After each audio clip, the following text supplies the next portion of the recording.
আসসালামু আলাইকুম দর্শক, আমন্ত্রণ জানাচ্ছি মাই টিভি দুপুরের সংবাদে। আপনাদের সাথে আছি আমি সওদা ইসলাম বর্ষা। শুরুতে সংবাদ শিরোনাম। যুদ্ধের কারণে আন্তর্জাতিক বাজারে সবকিছুর দাম বেড়েছে, এর প্রভাব পড়েছে বাংলাদেশে, বললেন প্রধানমন্ত্রী। একাদশ এসএমই পণ্য মেলা উদ্বোধন। কিরগিজস্তানে বাংলাদেশি ছাত্রদের উপর হামলা পর্যবেক্ষণে উজবেকিস্তানের রাষ্ট্রদূতকে পাঠানো হয়েছে, জানিয়েছেন পররাষ্ট্রমন্ত্রী। বর্তমানে পরিস্থিতি শান্ত। পঞ্চম বাংলাদেশি হিসেবে বিশ্বের সর্বোচ্চ শৃঙ্গ মাউন্ট এভারেস্ট জয় করেছেন বাবর আলী। এবার লক্ষ্য পৃথিবীর চতুর্থ শীর্ষ পর্বত লোৎসেও। দীর্ঘ অপেক্ষার পর অবশেষে যুদ্ধ শিশুর স্বীকৃতি পেয়েছেন সিরাজগঞ্জের তারাশের মেরিনা খাতুন। উচ্ছ্বসিত পরিবারের সদস্য, এলাকাবাসী ও বীর মুক্তিযোদ্ধারা। 16 লাখের বেশি ব্যাটারি চালিত অটোরিকশা দাপিয়ে বেড়াচ্ছে রাজধানী জুড়ে। চার্জ দেওয়া হয় বিদ্যুৎ সংযোগ চুরি করে। আবাসিকের নামে চলছে বাণিজ্যিক মিটার।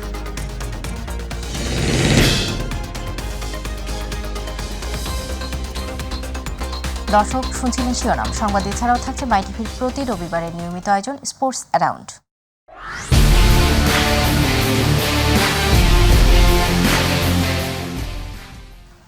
এবারে বিস্তারিত। প্রধানমন্ত্রী শেখ হাসিনা বলেছেন, যুদ্ধের কারণে আন্তর্জাতিক বাজারে সবকিছুর দাম বেড়েছে, এর প্রভাব পড়েছে বাংলাদেশে। তিনি জানান, মূল্যস্ফীতি নিয়ন্ত্রণে সরকার আপ্রাণ চেষ্টা করছে। বঙ্গবন্ধু আন্তর্জাতিক সম্মেলন কেন্দ্রে জাতীয় ক্ষুদ্র ও মাঝারি শিল্প পণ্য মেলার উদ্বোধনী অনুষ্ঠানে এই কথা বলেন তিনি।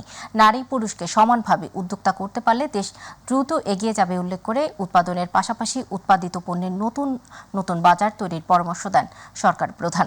আরও জানাচ্ছেন রাকিব হাসান। রাজধানীর বঙ্গবন্ধু আন্তর্জাতিক সম্মেলন কেন্দ্রে 11তম জাতীয় ক্ষুদ্র ও মাঝারি শিল্প পণ্য মেলা 2024-এর উদ্বোধনী অনুষ্ঠানে যোগ দেন প্রধানমন্ত্রী শেখ হাসিনা। এ সময় এসএমই খাতে অবদান রাখা 3 ক্যাটাগরিতে 7 জন উদ্যোক্তার হাতে জাতীয় এসএমই উদ্যোক্তা পুরস্কার তুলে দেন তিনি। প্রধানমন্ত্রী তার বক্তব্যে ক্ষুদ্র ও মাঝারি শিল্প খাতের উন্নয়নে সরকারের নেয়া নানা উদ্যোগের কথা তুলে ধরেন। আমরা শিল্প খাতে এখন 100টা অর্থনৈতিক অঞ্চল করে দিচ্ছি, সেখানে বিনিয়োগ আমরা চাচ্ছি, কিন্তু আমি শুধু বিদেশি বিনিয়োগ চাই না, আমি দেশি বিনিয়োগ চাই। এবং এই 100টা অর্থনৈতিক অঞ্চলের মধ্যে 80টা ইতিমধ্যে জায়গা আমরা নেওয়া আছে। তা আমি মনে করি আমাদের এসএমই ফাউন্ডেশনের জন্য যারা উদ্যোক্তা এককভাবে বা যৌথভাবে এই 100টা শিল্প অঞ্চলের বিভিন্ন অঞ্চলে কিন্তু তারা জায়গা নিতে পারেন এবং সেখানে উদ্যোক্তা হিসেবে শিল্প গড়ে তুলতে পারেন। বিশ্ব অর্থনীতির প্রভাব পড়েছে বাংলাদেশের অর্থনীতিতে, জানিয়ে মূল্যস্ফীতি নিয়ন্ত্রণে সরকার আপ্রাণ চেষ্টা চালিয়ে যাচ্ছে বলে জানান সরকার প্রধান। এই ইউক্রেন রাশিয়া যুদ্ধ, স্যাংশন, কাউন্টার স্যাংশন না হতো, আজকে এর কারণেই অনেকটা, তার উপর কোভিড-19-এর অতিমারি, সমস্ত কাজ বন্ধ, পণ্য পরিবহন, সঞ্চালন, বিদেশের প্রত্যেকটা জিনিসের দাম যেগুলো আমাদের আমদানি করতে হয় সব কিছুর দাম বেড়েছে, যার একটা প্রভাব আমাদের দেশে পড়ছে, যেটা মূল্যস্ফীতিতে বিরাটভাবে বাধা সৃষ্টি করছে। মূল্যস্ফীতি বৃদ্ধি পেয়েছে, যদিও এটাকে আমরা আরও নিয়ন্ত্রণ করবার আপ্রাণ চেষ্টা করছি। শ্রমগণ পরিবেশ তৈরির পাশাপাশি পণ্যের নতুন নতুন বাজার খুঁজতে উদ্যোক্তাদের প্রতি আহ্বান জানান প্রধানমন্ত্রী। কর্ম পরিবেশ তৈরি করা, শ্রমিকদের যারা শ্রম দেবে তাদের নিরাপত্তা নিশ্চিত করা, তাদের জীবন মান যাতে উন্নত সেদিকে দেখা, সেগুলো দেখতে হবে সকলকেই। তাহলে আপনি আরও বেশি কাজ নিতে পারবেন। আমাদের নিজের দেশের চাহিদা বাড়ছে, মানুষের ক্রয় ক্ষমতা বেড়েছে গ্রাম পর্যায় পর্যন্ত, সেখানে যেমন আমাদের নিজস্ব বাজার সৃষ্টি হচ্ছে, আবার বিদেশে রপ্তানি করার সুযোগ আছে। কাজে সেই দিকে দৃষ্টি রেখেই উদ্যোক্তা নেওয়া উচিত। পরে এসএমই মেলার বিভিন্ন স্টল ঘুরে দেখেন প্রধানমন্ত্রী শেখ হাসিনা। রাকিব হাসান, মাই টিভি, ঢাকা। কিরগিজস্তানে বাংলাদেশি ছাত্রদের উপর হওয়া হামলা পর্যবেক্ষণে উজবেকিস্তানের রাষ্ট্রদূতকে পাঠানো হয়েছে বলে জানিয়েছেন পররাষ্ট্রমন্ত্রী ডক্টর হাসান মাহমুদ। দুপুরে জাতীয় প্রেস ক্লাবে overseas correspondent association of Bangladesh সংগঠনের ৪৫ বছর পূর্তি উপলক্ষে আয়োজিত এক সেমিনারে তিনি একথা বলেন। তিনি বলেন, পরিস্থিতি দেখভালের প্রয়োজনে চিফ কনসালকে জানানো হয়েছে। এ সময় তিনি আরও বলেন, এই হামলায় কোনো বাংলাদেশি ছাত্র গুরুতর আহত হবার সংবাদ নেই পররাষ্ট্র মন্ত্রণালয়ের কাছে। বর্তমানে কিরগিজস্তানে পরিস্থিতি অনেকটাই শান্ত বলেও জানান পররাষ্ট্রমন্ত্রী। আমরা ইতিমধ্যেই কিরগিজস্তানে আমরা আমাদের ডিপ কনসার্ন কিরগিজস্তানকে আমরা জানিয়েছি। সেখানে যে বিদেশি ছাত্রদের উপর বিশেষ করে বাংলাদেশি ছাত্রদের উপর যে হামলা হয়েছে সেজন্য আমাদের ডিপ কনসার্ন আমরা ব্যক্ত করেছি। আমাদের রাষ্ট্রদূত আমাদের কিরগিজস্তানে নাই, উজবেকিস্তানে আমাদের রাষ্ট্রদূত আছে, রাষ্ট্রদূতকে সেখানে আমরা যেতে বলেছি এবং কিরগিজস্তানের কর্তৃপক্ষ তারা জানিয়েছে তারা পরিস্থিতি নিয়ন্ত্রণে এনেছে। এটুকুই আমাদের বলতে পারি। সড়ক পরিবহন ও সেতুমন্ত্রী ওবায়দুল কাদের বলেছেন, মেট্রো রেলের ভাড়ার উপর এনবিআরের ভ্যাট নেয়ার সিদ্ধান্ত অগ্রহণযোগ্য। প্রধানমন্ত্রী শেখ হাসিনা এই সিদ্ধান্ত পুনর্বিবেচনার আশ্বাস দিয়েছেন। সকালে তিনি কথা বলেন, মেট্রো রেল বাংলাদেশের সম্পদ, তাই এর ব্যবহারেও সবাইকে সচেতন হবার তাগিদ দেন ওবায়দুল কাদের। কয় বিলিয়ন ডলার নিয়ে আমরা স্বাধীনতার পথযাত্রা শুরু করেছি, ডলার ছিল আমাদের। বিএনপি কয় বিলিয়ন ডলার হয়ে গেছে, 3+। তাহলে এখন 19-20 আছে, এটি কম নাকি? এটা আরো বাড়তেও পারে, কারণ আমাদের রপ্তানি আয় বাড়ছে। পঞ্চম বাংলাদেশি হিসেবে বিশ্বের সর্বোচ্চ শৃঙ্গ মাউন্ট এভারেস্ট জয় করেছেন বাবর আলী। রোববার বাংলাদেশ সময় সকাল 8:30টায় এভারেস্টের চূড়ায় ওঠেন তিনি। হিমালয়ের সিতিধার চূড়া জয়ের জন্য বাবর যাত্রা শুরু করেছিলেন 1 এপ্রিল। চূড়াটি পর্বতের 15,500 ফুট উপরে। বিস্তারিত জুবাইর রহমানের রিপোর্টে। সকাল 8:30টা পঞ্চম বাংলাদেশি হিসেবে পৃথিবীর শীর্ষ পর্বত মাউন্ট এভারেস্টের চূড়ায় বাংলাদেশের লাল সবুজ পতাকা ওড়ালেন বাবর আলী। 11 বছর প্রতীক্ষার পর আরও একবার উড়েছে দেশের পতাকা। হিমালয়ের সিতিধার চূড়া জয়ের জন্য বাবর আলী রওনা দিয়েছিলেন 1 এপ্রিল। চূড়াটি পর্বতের 15,500 ফুট ওপরে। জানা যায়, বাবরের আসল লক্ষ্য শুধু এভারেস্ট নয়, সঙ্গে লাগোয়া পৃথিবীর 4র্থ শীর্ষ পর্বত লোৎসেও। রোববার ক্যাম্প 4-এ নেমে মাঝরাতে আবারও শুরু করবেন দ্বিতীয় লক্ষ্যের যাত্রা। লোৎসেতে ইতিপূর্বে কোনো বাংলাদেশি সামিট করেননি এবং কোনো বাংলাদেশি একই অভিযানে 2টি 8,000ই শৃঙ্গ চড়েননি। তাই লক্ষ্য পূরণ হলে বাবর আলী করবেন এ বিপজ্জনক যাত্রার বাংলাদেশের ইতিহাসের এক নতুন অধ্যায়ের সূচনা। চলতি বছরের 1 এপ্রিল নেপালের উদ্দেশ্যে দেশ ছাড়েন বাবর আলী। পর্বতের চূড়ায় উঠতে সময় লাগে 2 মাসের মতো। উল্লেখ্য, এভারেস্টের চূড়ায় ওঠেন প্রথম বাংলাদেশি নারী হিসেবে নিশাত মজুমদার। এরপর একে একে এভারেস্ট জয় করেন M A Muhith, Wasfia Nazrin O Khaled Hossain. Jubair Rahman, my TV news. দীর্ঘ অপেক্ষার পর অবশেষে যুদ্ধ শিশুর স্বীকৃতি পেয়েছেন সিরাজগঞ্জ তারাশের মেরিনা খাতুন। দীর্ঘ সময় পার হলেও এই স্বীকৃতির আনুষ্ঠানিক চিঠি পাবার খবরে উচ্ছ্বসিত পরিবারের সদস্য, এলাকাবাসী ও স্থানীয় মুক্তিযোদ্ধারা। প্রতিনিধি সনাতন দাসের প্রতিবেদন, জানাচ্ছেন ইলিয়াস কমল। বাংলাদেশের স্বাধীনতা ও মুক্তিযুদ্ধের সাথে জড়িত মেরিনা খাতুনের জন্ম। মুক্তিযুদ্ধের সময় পাক বাহিনী ও তাদের দোসরদের নির্যাতনের পর পচি বেগমের গর্ভে জন্ম নেন এই যুদ্ধ শিশু। 2018 সালে মা বীরাঙ্গনা হিসেবে স্বীকৃতির পর 2022 সালে মেরিনা খাতুনকে যুদ্ধ শিশু হিসেবে স্বীকৃতির আবেদন করা হয়। জাতীয় মুক্তিযোদ্ধা কাউন্সিলের 82তম সভা থেকে স্বীকৃতির প্রস্তাবনা মন্ত্রিসভায় পাঠানো হয়। তারই ধারাবাহিকতায় 89তম সভায় যুদ্ধ শিশু হিসেবে আনুষ্ঠানিক স্বীকৃতি পান মেরিনা। আনুষ্ঠানিক চিঠির ঘোষণায় উচ্ছ্বসিত মেরিনার পরিবার। একই সঙ্গে রাষ্ট্রীয় ভাতা সহ অন্যান্য সুযোগ সুবিধার দাবিও জানান তিনি। আমি তার চাকরি করতে পারব না, আমার জীবন তো চলেই গেছে। আমার স্বামীটা পঙ্গ হয়ে গেছে, প্যারালাইসিস হয়ে হাত গেছে, কান গেছে। আমার স্বামীটা চিকিৎসার জন্যে যদি তারা কিছু সাহায্য করলেনি। এই স্বীকৃতিতে নানা সময় কটু কথা শুনে আসা আর তার গায়ে লাগবে না বলেও মন্তব্য করেন মেরিনার স্বজনরা। জননেত্রী শেখ হাসিনা আমার মাকে এই রাষ্ট্রীয় স্বীকৃতি দেওয়াতে এখন আমরা মানুষের কাছে বলতে পারবো, মাথা উঁচু করে বলতে পারবো যে আমার মা একজন যুদ্ধ শিশু। আকুল আবেদন জানাই যেন অতি সত্বর যেন সে যুদ্ধ শিশু সে যেন এটা পায়। যত সরকারি যত সুযোগ সুবিধা আছে মুক্তিযোদ্ধা গেজেটে। সরকারের এমন সিদ্ধান্ত মাইল ফলক হয়ে থাকবে মনে করেন স্থানীয়রা। অতি তাড়াতাড়ি বাস্তবায়ন করে ওনাকে সকল ধরনের সুযোগ সুবিধা দেওয়ার জন্য বিশেষভাবে দাবি করছি সরকারের কাছে। বয়স বিবেচনায় তাকেও মুক্তিযোদ্ধাদের মতো ভাতা দেওয়া প্রয়োজন বলে মনে করেন স্থানীয় মুক্তিযোদ্ধারা। এই দুগ্ধ শিশুর প্রতি একটু সদয় হয়ে যা কিছু করার দরকার সরকারিভাবে নির্দেশনা পরিচালনা করে। এ ঘটনার মাধ্যমে সরকার মেরিনের কাছ থেকে কিছুটা হলেও দায়মুক্ত হয়েছে বলে জানান স্থানীয় প্রশাসন। যুদ্ধ শিশু যারা, তাদের প্রতি সরকারের এবং রাষ্ট্রের একটা দায়বদ্ধতা ছিল এবং আছে। এর মাধ্যমে আমি মনে করি যে রাষ্ট্র এবং সরকার আমরা সবাই দায়মুক্ত হতে পারবো। মধ্যবয়সে এসে যুদ্ধ শিশুর স্বীকৃতিতে উচ্ছ্বসিত পরিবারের সদস্য সহ গ্রামের মানুষও। এবার মেরিনাকে অন্যান্য সুযোগ সুবিধা দিলে রাষ্ট্রের দায়িত্ব পুরোপুরি পালন করা হবে বলে মনে করেন বিশিষ্ট জনেরা। ইলিয়াস কমল, মাই টিভি। রিকশা দাপিয়ে বেড়াচ্ছে রাজধানী জুড়ে। এসব যানবাহন চার্জ করতে প্রয়োজন বিদ্যুতের, আর এই বিদ্যুৎ আসে অধিকাংশই সংযোগ চুরি করে নতুবা আবাসিক মিটারের নামে বাণিজ্যিকভাবে চালানোর মাধ্যমে। যদিও এসব অবৈধ বাহন নির্মূলে কাজ করছে ট্রাফিক বিভাগ। হাসান বিশ্বাসের ক্যামেরায় আবু সাইদ উপর ধারাবাহিক প্রতিবেদনের আজ দেখুন প্রথম পর্ব।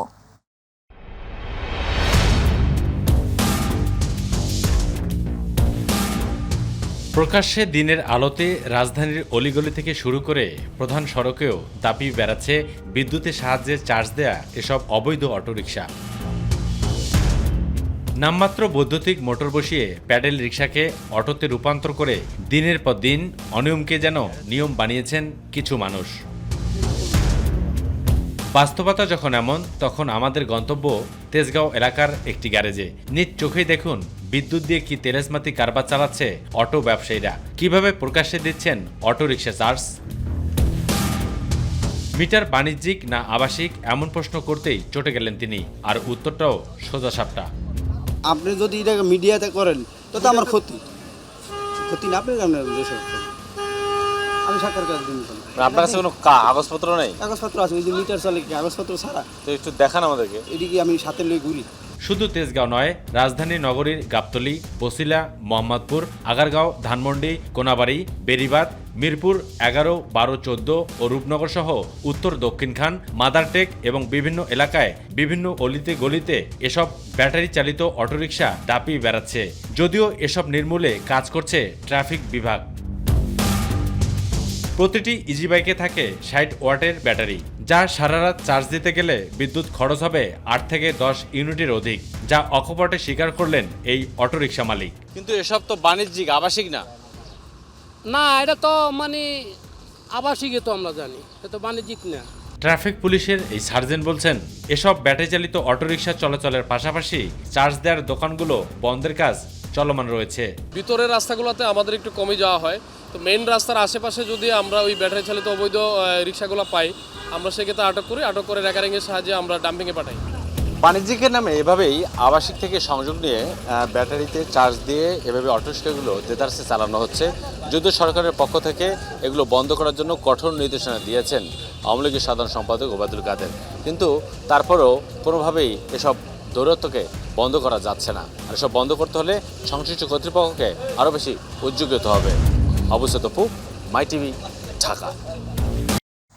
দ্বিতীয় ধাপের উপজেলা নির্বাচনে শেষ মুহূর্তের প্রচার প্রচারণায় ব্যস্ত সময় পার করছেন প্রার্থীরা। আজ মধ্যরাতে শেষ হচ্ছে নির্বাচনী প্রচারণার সময়সীমা। এই ধাপে 157টি উপজেলায় ভোট গ্রহণ করা হবে আগামী মঙ্গলবার। বৃষ্টি আর বৈরী আবহাওয়া উপেক্ষা করেই প্রচারণা চালাচ্ছেন প্রার্থীরা। প্রচারণার শেষ দিন দাপিয়ে বেড়াচ্ছেন প্রার্থীরা। আজ থেকে 157 উপজেলায় মাঠে নামছেন একজন করে জুডিশিয়াল ম্যাজিস্ট্রেট। ভোট গ্রহণের পরের দুদিন অর্থাৎ 23 মে পর্যন্ত তারা দায়িত্ব পালন করবেন।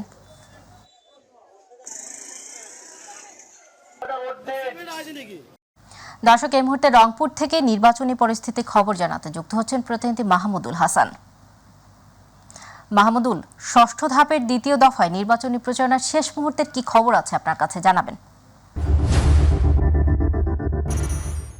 জি সৌদা, ধন্যবাদ। আপনি যেমনটা বলছিলেন যে আপনি জানেন যে ষষ্ঠ উপজেলা পরিষদ নির্বাচনের যে দ্বিতীয় ধাপের উপজেলা পরিষদ নির্বাচন, সেটি কিন্তু আগামী যে 21শে মে সেটি অনুষ্ঠিত হবে। সেই ধারাবাহিকতা যে নির্বাচনী প্রচারণার শেষ দিন কিন্তু আজকে কিন্তু শেষ মুহূর্তেই আমরা দেখেছি যে সকাল থেকেই প্রার্থীরা কিন্তু ভোটারদের দ্বার প্রান্তে যাচ্ছেন এবং নানা উন্নয়নের প্রতিশ্রুতি দিয়ে কিন্তু তাদের যে ভোট প্রার্থনা করছেন। তবে আমরা একটি জায়গায় রয়েছি, সেখানে ভোটারদের সাথে যুক্ত হতে চাই যে আসলে এই ভোটের পরিবেশটা কেমন এখন পর্যন্ত। আল্লাহ রহমত পরিবেশ সুষ্ঠু আছে। এখন পর্যন্ত কোথাও অপ্রীতিকর কোনো সংঘাত বা এই ধরনের কোনো অপ্রীতিকর ঘটনা ঘটেনি। যাই হোক সব মিলে যেন এই নির্বাচনটা সুষ্ঠুভাবে হয়, কোনো যেন কারচুপি বা কোনো যেন পক্ষপাতিত্ব না হয়, এটাই আর কি আপনি আশা। কি মনে করছেন ভোটের পরিবেশ, ভোট কেন্দ্রে কি ভোটাররা যাবে? এই মুহূর্তে তো বড় মৌসুম, কি বলবেন? না, ভোটের উপস্থিতি একটু হয়তো কম হবে, কিন্তু এইরকম পরিবেশ থাকলে আমার মনে হয় যে এই পীরগঞ্জে মোটামুটি সবাই উৎসাহ উদ্দীপনা দিয়েই মনে করেন ভোট কেন্দ্রে যাইতে পারবে। আমরা আরেকজন ভোটারের সাথে কথা বলতে চাই যে আসলে এই যে ভোটের পরিবেশ, এই সময় বড় মৌসুম রংপুরে কেমন, ভোটাররা আসলে ভোট কেন্দ্রে যাবে কিনা এটা নিয়েও প্রার্থীরাও সংখ্যা রয়েছে, আপনি কি মনে করছেন একজন সংবাদকর্মী? আসলে আমাদের পীরগঞ্জ একটি শান্তিপ্রিয় উপজেলা, এখানে প্রধানমন্ত্রীর শ্বশুর বাড়ি। আমরা আশা করি পীরগঞ্জের মানুষ আনন্দ উৎসব মুখর পরিবেশই কিন্তু এই ভোটটাই দিবে, এবং যতই ব্যস্ততা থাকুক মানুষের মাঝে ভোটের দিন মানে ঈদের দিন। আমরা আশা করছি ভোটের দিনে মানুষ যতই কাজ থাক তারপরে ভোট দেবে। ধন্যবাদ। সদা যেমনটা শুনছিলেন যে সাধারণ ভোটাররা সহ যে এখানকার যে স্থানীয় যে সংবাদকর্মী যেটি বলছিলেন যে এই মৌসুমটা কিন্তু একেবারে বড় মৌসুম। এই মৌসুমে কিন্তু যে বড় চাষিরা তারা কিন্তু গোলায় যে তাদের ধান উত্তোলন নিয়ে ব্যস্ত রয়েছেন, এই কারণে কিন্তু এই সময়টাতে ভোটার উপস্থিতি নিয়ে কিন্তু শঙ্কা করছেন। তবে প্রার্থীরাও কিন্তু যেটি মনে করছেন যে ভোটারদের যেটি উৎসাহ দিচ্ছেন যে আসলে এই কাজ তো থাকবেই, এটি স্বাভাবিক। তবে ভোট কেন্দ্রে উপস্থিত হওয়ার জন্য কিন্তু তারা নানা কৌশলও কিন্তু অবলম্বন করছে। তবে সব মিলে বলা যায় যে এখন পর্যন্ত কোনো জায়গায় কিন্তু রংপুরের যে দুটি উপজেলা পরিষদ নির্বাচন অনুষ্ঠিত হচ্ছে আগামী 21 মে, সেই ধারাবাহিকতা কিন্তু এখনো কোনো সংঘাত কিন্তু রংপুরের মিঠাপুকুর এবং পীরগঞ্জ উপজেলা পরিষদ নির্বাচনকে ঘিরে কিন্তু কোনো উত্তাপ নেই। তবে আইন শৃঙ্খলা রক্ষাকারী বাহিনীর সদস্যরা কিন্তু তারাও এই নির্বাচনকে সুষ্ঠু সুন্দর করতে কিন্তু তৎপর রয়েছে। এই ছিল সদা রংপুর থেকে নির্বাচনের যে আজকে নির্বাচনী প্রচার প্রচারণা সেই দিনের সর্বশেষ পরিস্থিতি। মাহমুদুল, আপনাকে ধন্যবাদ। ঈদুল আজহাকে সামনে রেখে সিরাজগঞ্জে বহু গবাদি পশু লালন পালন করছেন খামারিরা। তবে তাপপ্রবাহের কারণে গবাদি পশু খাবার খাচ্ছে কম, এতে নানা রোগে পড়ার সম্ভাবনাও রয়েছে। তবে প্রাণী সম্পদ কর্মকর্তারা গবাদি পশুকে বেশি করে পানি খাওয়ানো সহ স্থানীয় প্রাণী সম্পদ অফিসে যোগাযোগ করার পরামর্শ দিয়েছেন। প্রতিনিধি মোনায়েম খানের রিপোর্ট, জানাচ্ছেন আতিকুর রহমান তিতাস। সারা দেশেই সিরাজগঞ্জের গবাদি পশুর চাহিদা বরাবরই বেশি। সে কারণে সিরাজগঞ্জের শাহজাদপুর সদর সহ বেশ কিছু অঞ্চলে গড়ে উঠেছে গবাদি পশুর খামার। কোরবানির ঈদকে সামনে রেখে এবারও প্রাকৃতিক প্রক্রিয়ায় হচ্ছে গরু মোটাতাজাকরণ। তবে তাপদাহের কারণে বেশ কিছু রোগে আক্রান্ত হচ্ছে পশু। সারা বাংলাদেশে প্রচন্ড গরমের জন্য আমাদের গবাদি পশু পাখিগুলো অস্বস্তিকর অবস্থার মধ্যে আছে।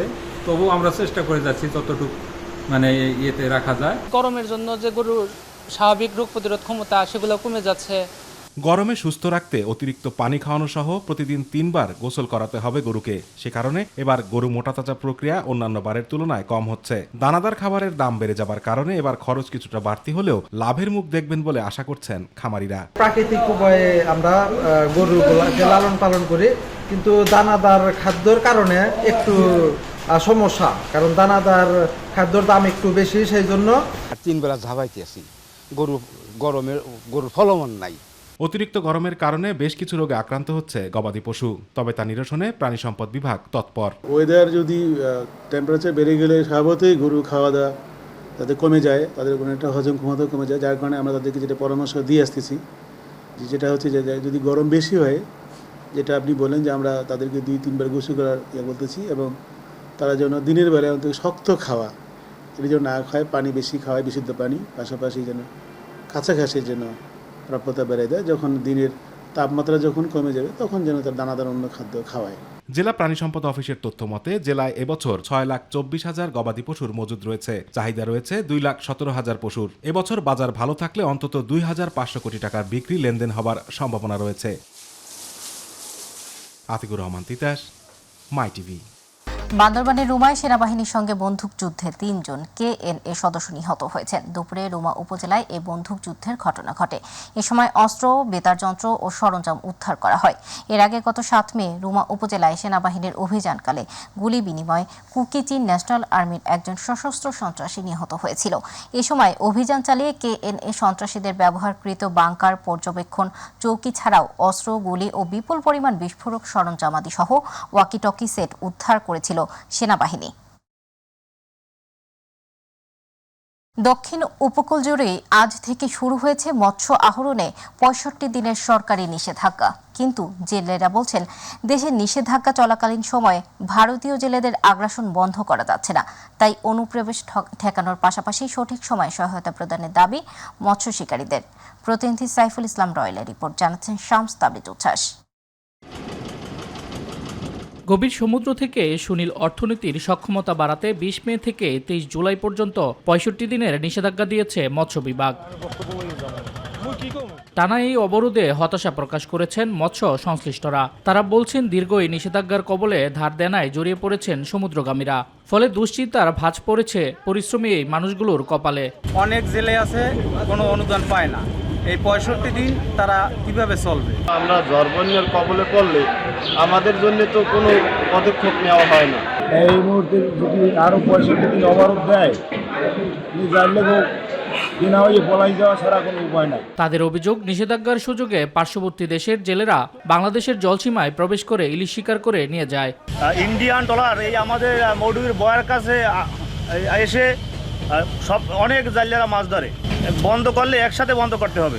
এমনকি সংকটকালীন সময়ে সরকারের দেয়া খাদ্য সহায়তাও যৎসামান্য বলে জানান জেলেরা। সরকারের কাছে আমাদের অনুরোধ যে আমরা চালটা ঠিকমতো পাই, বাড়াই দেওয়ার কথা আসলে বাড়াই দেয় না। যখন আমাদের বোট মার খেয়ে যায়, তলাইয়ে যায়, যাওয়ার পরে সরকার থেকে কোনো আর্থিক সহযোগিতা উদ্ধার করার জন্য কোনো সহযোগিতা আমরা পাচ্ছি না। এদিকে নিষেধাজ্ঞা পালনে সব ধরনের প্রস্তুতি গ্রহণের পাশাপাশি অভিযান অব্যাহত রাখার কথা জানান উপজেলা মৎস্য কর্মকর্তা। আমরা জেলেদেরকে সচেতন করেছি এবং আমরা উপজেলা প্রশাসন, আইনশৃঙ্খলা বাহিনী সহ মৎস্য দপ্তর সার্বক্ষণিক এই ৬৫ দিন আমাদের অভিযান এবং টহল জোরদার থাকবে। তবে ঝড় বন্যায় উপকূলীয় জেলেদের নিরাপত্তার লক্ষ্যে উদ্ধারযান জরুরি প্রয়োজন বলে জানান মৎস্য বিভাগের এই কর্মকর্তা। জেলেদের যেহেতু একটা দাবি রয়েছে, মৎস্য দপ্তরের মাধ্যমে যদি কোনো রেস্কিউ বোটের মাধ্যমে যদি এই অভিযান পরিচালনা করা হয়, রেস্কিউ করা হয় বন্যার সময়, তাহলে আসলেই জেলেরা উপকৃত হবে। এই বিষয়ে আমরা সরকারকে যথাযথ মাধ্যমে আমরা অবহিত করব। শামস তাবরিজ উচ্ছ্বাস, মাই টিভি নিউজ ডেস্ক। দর্শক, এখনকার সংবাদ ছিল এই পর্যন্ত। সাথে থাকার জন্য ধন্যবাদ। পরবর্তী সংবাদ দেখার আমন্ত্রণ জানিয়ে বিদায় নিচ্ছি। আল্লাহ হাফেজ।